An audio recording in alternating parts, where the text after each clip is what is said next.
ચલો ચલો વિદ્યાર્થી મિત્રો, આજે આપણે આગળની ચર્ચા કરીએ. તો કાલે આપણે ચર્ચા કરી હતી, સમય સંખ્યાઓની ચર્ચા કરી હતી. આજે આપણે અસમય સંખ્યાઓની ચર્ચા કરીશું. તો અસમય સંખ્યા કોને કહેવાય? તો અસમય સંખ્યા એટલે, તો એની થોડીક વ્યાખ્યા આપણે પહેલાં જોઈ લઈએ. અસમય સંખ્યા, અસમય સંખ્યા, અસમય સંખ્યા કોને કહેવાય એની આપણે ચર્ચા કરીએ. તો જે સંખ્યાઓને બે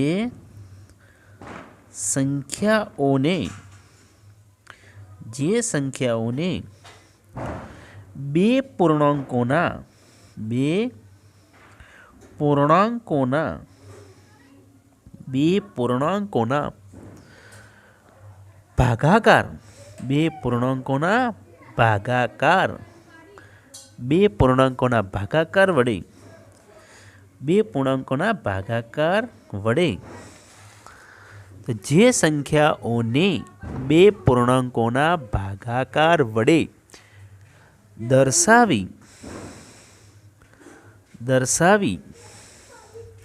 શકાતી નથી, યાદ રાખજો અહીંયા નથી શબ્દ. તો જે સંખ્યાઓને બે પૂર્ણાંક પૂરેપૂરા પણ એને આપણે ભાગાકાર સ્વરૂપે દર્શાવી ન શકતા હોય તેવી સંખ્યાઓને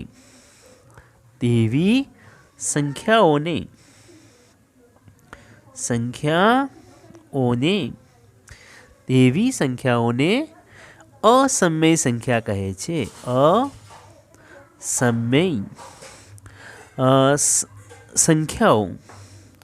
અસમય સંખ્યાઓ કહેવામાં આવે છે, તેને અસમય સંખ્યા કહે છે. હવે ઉદાહરણ તરીકે જોઈએ તો, દાખલા તરીકે વર્ગમૂળમાં 2, વર્ગમૂળમાં 3, માઇનસ વર્ગમૂળમાં 3, 5,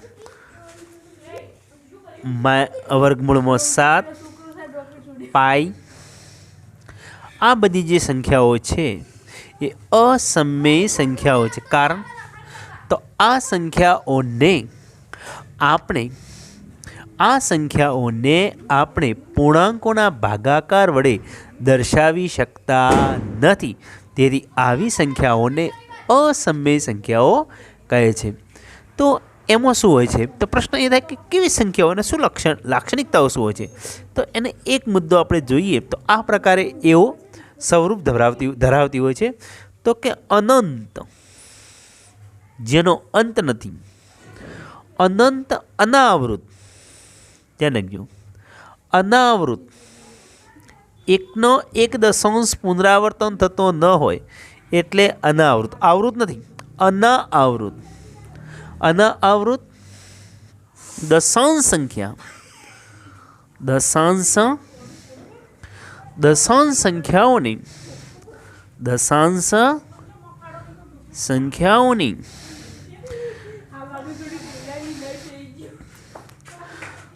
જે સંખ્યાઓ છે કે દશાંશ સંખ્યાઓને અનંત આવૃત, જેને દશાંશ સંખ્યાઓને અનાવૃત દશાંશ સંખ્યાઓ જે છે બે પૂર્ણાંકોના ભાગાકાર વડે સંખ્યાઓને પણ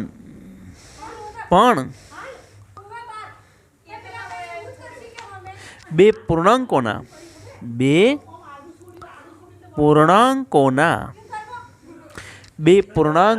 ભાગાકાર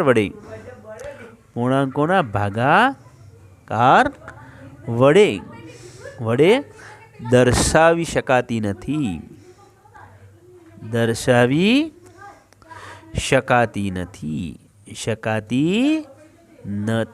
એવી તમામ સંખ્યાઓ છે.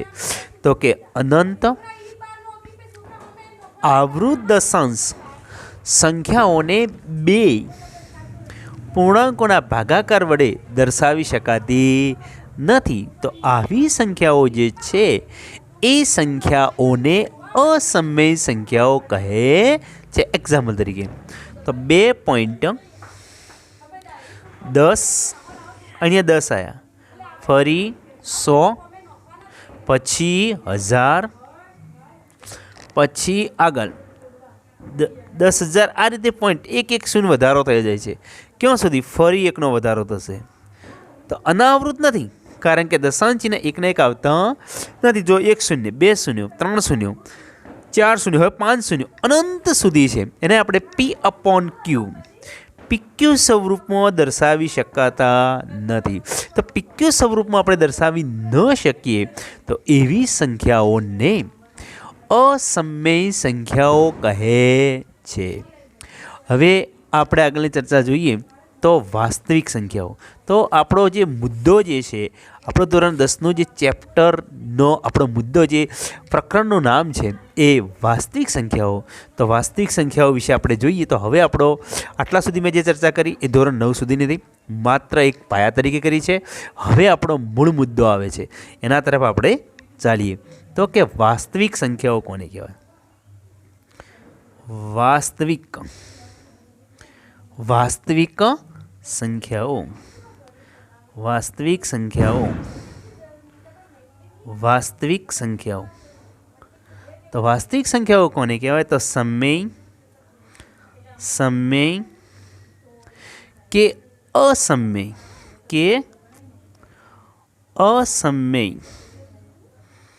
समय के असमय होय, समय होय के असमय होय तेवी तमाम संख्याओं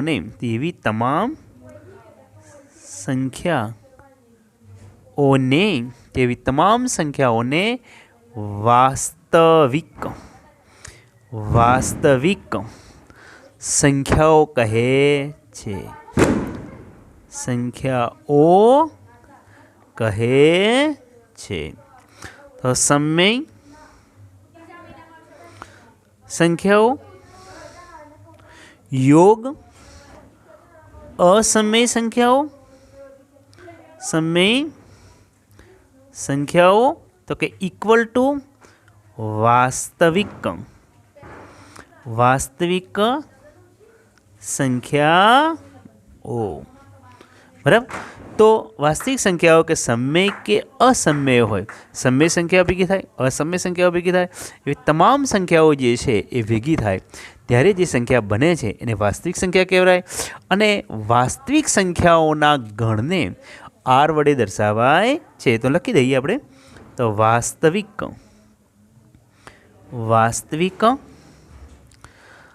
संख्याओना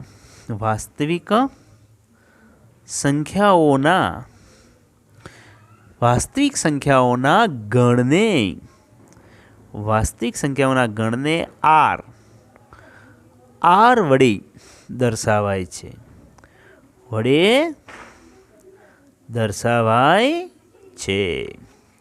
तो वास्तविक संख्याओं जे गण है ए गण ने आर वडे दर्शावाय छे। हवे वास्तविक संख्याओं जे एने समझीए तो वास्तविक संख्याओं में कई कई संख्याओं समावेश थाय तो एनो आपणे एक आकृति द्वारा समजूती मेळवीए। तो एनी आकृति आपणे अहींया दोरीए, तमे मात्र ध्यान राखशो। तो वास्तविक संख्याओं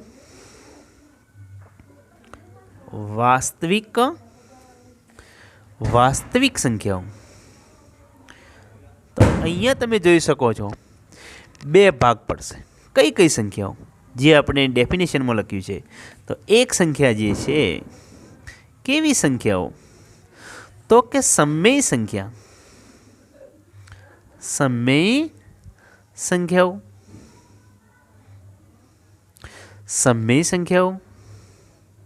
अहींया बीजो प्रकार जे छे ए आपणे આગળ चर्चा करी छे असमय संख्याओं।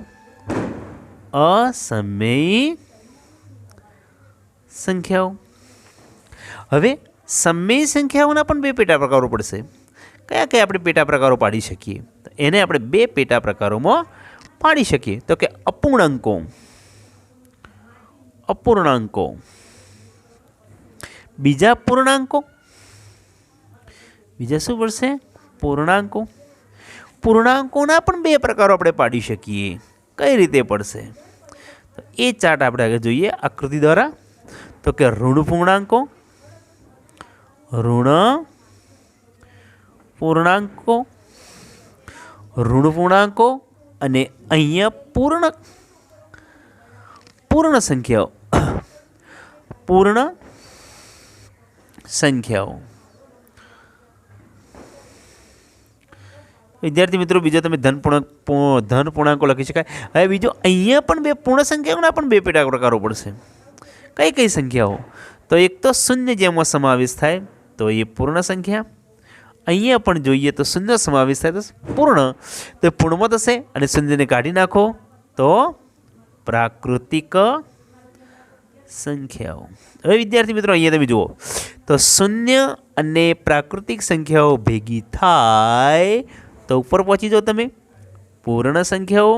પૂર્ણ સંખ્યાઓ અને ઋણ પૂર્ણાંકો ભેગા થાય તો સીધા પૂર્ણાંકો. પૂર્ણાંકો અને અપૂર્ણાંકો ભેગા થાય તો તમે સમય સંખ્યા. હવે જો આ જ મુદ્દાને આપણે જો આકૃતિ દ્વારા બીજી રીતે સમજવું હોય તો આ રીતે સમજી શકાય. તો એની આકૃતિ કઈ રીતે બનશે એની આપણે ચર્ચા કરીએ. તો અહીંયા તમે જુઓ, અહીંયા જુઓ પહેલો આપણો ગણ કયો? તો એન. તો આ એન છે, સમજજો. તો એનમાં કોનો કોનો સમાવેશ થાય? એન ગણ છે. એન એટલે તમે જાણો જ છો પ્રાકૃતિક સંખ્યાઓ. તો એમાં 1, 2, 3, 4 બીજી અનંત છે. હવે આ એનનો આ એન આવ્યો. હવે એન પછી એનનો પણ સમાવેશ થઈ જતો હોય એવો ગણ કયો? એનનો પણ સમાવેશ થઈ જતો હોય એવો ગણ કયો કે જેમાં એન પણ આવી જતો હોય, સાથે બીજો ઘટક ઉમેરાતો હોય? તો જેમાં તમે જીરોનો ઉમેરણ કરો, જીરોનો તમે ઉમેરણ કરી નાખ્યું તો હવેનો જે ગણ છે એ કયો બનશે? પૂર્ણ સંખ્યાઓ. કયો બનશે? હવે જો અહીંયા હું તમને લખી દઉં તો આ પ્રાકૃતિક સંખ્યા, પ્રાકૃતિક સંખ્યા. હવે જીરોનું તમે ઉમેરણ કર્યું તો જીરોનું ઉમેરણ કરતા હવે જે સંખ્યા બની એ જે ગણ બન્યો એને તમે પૂર્ણ સંખ્યા ગણ કહો છો. એને તમે ડબલ્યુ દ્વારા દર્શાવો છો. તો આ ગણ કયો? તો કે પૂર્ણ સંખ્યા ગણ. સમજજો, આ જે પૂર્ણ સંખ્યામાં એનનો સમાવેશ થાય પણ એન જે છે એ પૂર્ણ સંખ્યામાં સમાવેશ થશે નહીં, કારણ કે શું છે? જીરોનો સમાવેશ થઈ જાય છે પ્રાકૃતિક તમામ સંખ્યાઓ છે. હવે પછી તો એના પછી એનાથી મોટો કોણ? તો જેનો સમાવેશ થઈ જતો હોય, જેમાં તમામ ઘટકોનો સમાવેશ થઈ જતો હોય, તો એના પછી આપણે આગળ જોઈએ તો પૂર્ણાંક સંખ્યાઓ, જેમાં -3, -4, -5 બીજા જે ઘટકો છે એનો પણ સમાવેશ થઈ જતો હોય. તો એ જે છે તો જુઓ ડબલ્યુમાં એનનો સમાવેશ થાય, પૂર્ણાંકોમાં પૂર્ણ સંખ્યાઓનો સમાવેશ થાય. હવે જે આવે છે પ્રાકૃતિક સંખ્યાઓ, તો સોરી પ્રાકૃતિક નહીં, પૂર્ણાંક સંખ્યાઓ, પૂર્ણાંક સંખ્યાઓ છે. આ જે છે પૂર્ણાંક સંખ્યાઓ. હવે પૂર્ણાંક સંખ્યાઓનો પણ જેમાં સમાવેશ થઈ જતો હોય એવી સંખ્યાઓ એટલે કઈ? આપણું વર્તુળ મોટું બની જાય છે તો સમય સંખ્યાઓ, સમય સંખ્યાઓ. અને જે સમય સંખ્યાઓમાં નથી સમાવેશ થતો એવી અસમય સંખ્યાઓ, અસમય સંખ્યાઓ. તો આ ગણ જે છે એ અસમય સંખ્યાઓ, અસમય સંખ્યાઓ, જેમાં વર્ગમૂળમાં 2, વર્ગમૂળમાં 3, પાઈ આનો સમાવેશ છે, જે સમય સંખ્યામાં સમાવેશ થતો નથી. હવે સમય અને સમયને બધાનો સમાવેશ થઈ જતો હોય એવો ગણ એટલે બધોનો સમાવેશ થતો હોય સમય સંખ્યાઓ, અસમય સંખ્યાઓ, જેને તમે શું કહો છો? આર કહો છો. આર એટલે વાસ્તવિક સંખ્યાઓનો ગણ. અને આપણો અભ્યાસનો મુદ્દો જે છે એ વાસ્તવિક સંખ્યાઓ જે છે એની ચર્ચા કરવાની છે. હવે વિદ્યાર્થી મિત્રો આપણે પહોંચી જઈએ છીએ ધોરણ 10નો પ્રકરણ નંબર 1માં, જો કે એક જ ચાલુ હતું, પણ થોડીક મેં તમને બીજી ચર્ચા કરી નાખી, કારણ કે તમને ખબર પડે એટલા માટે. હવે મૂળ મુદ્દો આપણો પહેલો જે છે, ધોરણ 9માં તમે વાસ્તવિક સંખ્યાઓ અભ્યાસ કર્યો. મેં અહીંયાની પૂર્વ ભૂમિકા રૂપે તમને ચર્ચા કરી નાખી છે. હવે આ પ્રકરણની અંદર આપણે શરૂઆત કરીએ. પહેલો જ મુદ્દો તો યુક્લિડની ભાગ પ્રવિધિ, એ પ્રમેય જે છે એનાથી આપણે પ્રારંભ કરીશું. આ અંકગણિતનો મૂળભૂત પ્રમેય છે. તો અહીંયા યુક્લિડની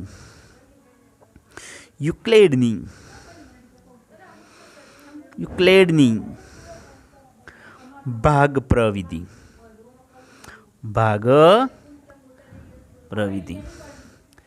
વિદ્યાર્થી મિત્રો, ગણિતમાં એક વસ્તુ યાદ રાખવાનું, આપણે એવું માનતા હોય કે ગુજરાતી ગણિતમાં શું ઉપયોગી, તો એ મોટી આપણી ભૂલ છે. ગુજરાતી ગણિતમાં ઉપયોગી જ છે. તમે કોઈ પણ શબ્દ આપેલો હોય ગણિતનો, એનું ગુજરાતીમાં અર્થઘટન સમજો. જો ગુજરાતીનું તમે અર્થઘટન સમજશો ને તો ગણિત તમને આવડશે જ. પણ તમે એમ સમજો કે ગણિત અને ભાષા વચ્ચે કોઈ સંબંધ નથી, તો સમજી લેજો કે ગણિતનું અર્થઘટન તમે કરી શકશો નહીં. આ વસ્તુ ધ્યાનમાં રાખજો. અહીં આપણે એની શરૂઆત કરીએ તો જે નામ જ દર્શાવે છે કે પૂર્ણાંકોની વિભાજ્યતા સાથે, પૂર્ણાંકો જે છે એની વિભાજ્યતા સાથે એટલે કે ભાગાકાર સાથે કંઈક સંબંધ છે. સરળ ભાષામાં કહીએ તો કોઈ ધન પૂર્ણાંક એ, સમજો, કોઈ ધન પૂર્ણાંક એ, માની લો કે આ ધન પૂર્ણાંક એ છે. હવે એના બરાબર હું અહીંયા 7 લઉં છું. સમજો, આ મેં સંખ્યા તમને સમજાવવા માટે લીધી છે. એના બરાબર 7. અને કોઈ બીજો કોઈ ધન પૂર્ણાંક બી, તો બીના બરાબર હું અહીંયા વિદ્યાર્થી મિત્રો 2 લઉં છું. સમજો, અહીંયા એના બરાબર 7 લીધા, બીના બરાબર 2 લીધા. વડે ભાગવામાં આવે તો એ ભાગ્યા બી કરવામાં આવે તો તમે જાણો છો ભાગાકારમાં, તો એ ભાગ્યા બી, બરાબર ને? સમજાયું છે. તો કે ભાગવામાં આવે તો અરુણ શેષ મળે. તો અહીંયા માની લો કે આર તમને શેષ મળે છે, પણ આર કેવી છે? અરુણ છે. અરુણનો અર્થ શું થશે? જે ઋણ નથી તેવી શેષ તમને મળે છે. અરુણ તમને શેષ વધે. અને આ જે છે આર એ બી કરતાં નાની છે. આર જે છે એ બી કરતાં કેવી છે? નાની છે. બરાબર, નાની છે. હવે મોટાભાગના કદાચ ભાગાકારની વાસ્તવિક, હવે આ મુદ્દાને સમજવા માટે હું હવે આ જ ભાગાકાર કરું તો જો 7/2 કરો ભાગાકાર, તો 2નો ઘડિયો બોલો. 2 કા 2 બંદુ 4, 2 તરી 6, તો એ અહીંયા 3 ભાગ ચાલ્યો. અહીંયા 6 આવશે. શેષ કેટલી વધી? 1 વધી. હવે તમે વિચારો, આ જે છે એ તમે બી તરીકે લીધા હતા, બરાબર? આ જે છે 7 તમે એ તરીકે લીધા હતા, અને 1 તમારા કયા આવ્યા? આર તરીકે આવ્યા. હવે તમે જોઈ શકો છો જે આર જે 1 છે એ 2 કરતાં કેવા છે? નાના છે. તો આ જે છે ભાગાકારની લાંબી પ્રક્રિયા તરીકે આ પરિણામને ખૂબ જ સરળતાથી મેં તમને સમજાયું. સમજી શકાય છતાં પરિણામ દર્શાવવા, સમજાવવા લગભગ સરળ છે. પૂર્ણાંકોની વિભાજ્યતાના ગુણધર્મો સંબંધી તેના ઘણા બધા ઉપયોગો છે, અને તેમાંના કેટલાક સમજીશું. અને તેના ઉપયોગ મુખ્યત્વે બે ધન પૂર્ણાંકોના ગુસા, આ મુદ્દા ઉપરથી આપણે 2 બાબતો સમજવાની છે. ગુસા અને બીજો મુદ્દો જે છે એ લસા છે, એની આપણે ચર્ચા કરવાની છે. ગુરુત્તમ સામાન્ય અવયવ, જેને ગુસા કહેવાય. અન્ય પાસાઓના અંકગણિતમાં મૂળભૂત પ્રમેય ધન પૂર્ણાંકોના ગુણાકારની વાત આવે છે. તમે જાણો છો કે દરેક વિભાજ્ય પૂર્ણાંકને અવિભાજ્ય પૂર્ણાંકોના ગુણાકાર તરીકે અનન્ય, અનન્ય એટલે એક અને માત્ર એક રીતે દર્શાવી શકાય છે. આ ગુણધર્મ ને જ અંકગણિત જે છે અંકગણિતનો મૂળભૂત પ્રમેય છે. આ પરિણામ સરળતાથી દર્શાવી સમજાવી શકાય. આપણે અંકગણિતના મૂળભૂત પ્રમેય બે મુખ્ય વ્યવહારો ઉપયોગ કરીશું. તેના ગણિતના ક્ષેત્રમાં કેટલાક ખૂબ જ ઊંડા અને નોંધપાત્ર ઉપયોગો છે એ તમે ધોરણ 9માં. પછી બીજો મુદ્દો આપણે વર્ગમૂળમાં 2, વર્ગમૂળમાં 3 અને વર્ગમૂળમાં 5 જેવી અન્ય જેવી ઘણી બધી સંખ્યાઓ અસમય છે. તો આ અસમય છે એને આપણે સાબિત પણ કરીશું. બીજો આ પ્રમેયનો ઉપયોગ સમય સંખ્યાઓ, આ પ્રમેયનો ઉપયોગ સમય સંખ્યાઓ P/Q, Q not equal to 0 ની દશાંશ અભિવ્યક્તિ ક્યારે શાંત હોય, એટલે કે પોઈન્ટોનો અંત ક્યારે આવતો હોય અને ક્યારે અનંત આવૃત હોય, ક્યારે અનંત આવૃત હોય એની ચર્ચા કરીશું. ચલો બાકીની ચર્ચા વિદ્યાર્થી મિત્રો હવે પછીના લેક્ચરમાં કરીશું.